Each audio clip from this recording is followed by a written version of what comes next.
મહેસાણા માલ godown road પર આવેલી મહાકાલી ટ્રેડિંગ કંપની દુકાન નંબર 4માં એક અજાણ્યો શખ્સ ગ્રાહક બનીને આવ્યો હતો. વેપારી તેલનો ડબ્બો આપવામાં વ્યસ્ત હતા ત્યારે તકનો લાભ ઉઠાવી આ શખ્સ દુકાનમાં રાખેલી ક્રીમ રંગની થેલી ચોરી ગયો હતો. આ થેલીમાં ₹1,10,000 રોકડા અને મહત્વના હિસાબી ચોપડા હતા. ચોરી કર્યા બાદ તે બહાર રાહ જોઈ ઊભેલા પોતાના 2 સાગરીતો સાથે એક્ટિવા પર ફરાર થઈ ગયો હતો.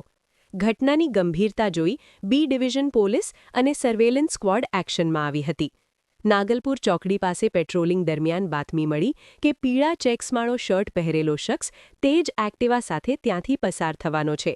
આરોપીને ઝડપી પાડ્યો અને એક્ટિવાની ડેકીમાંથી ચોરી થયેલા હિસાબી ચોપડા પણ રિકવર કર્યા છે. પકડાયેલા આરોપીએ પૂછપરછમાં જણાવ્યું કે તેણે તેના મિત્રો નિકુંજ ઉર્ફે ચત્રો ઠાકોર અને આનંદ ઠાકોર સાથે મળીને આ પ્લાન બનાવ્યો હતો. બી ડિવિઝન પોલીસે ભારતીય ન્યાય સંહિતાની કલમ 303(2) અને 54 મુજબ ગુનો નોંધી ફરાર અન્ય 2 આરોપીઓને પકડવા માટે ચક્રો ગતિમાન કર્યા છે.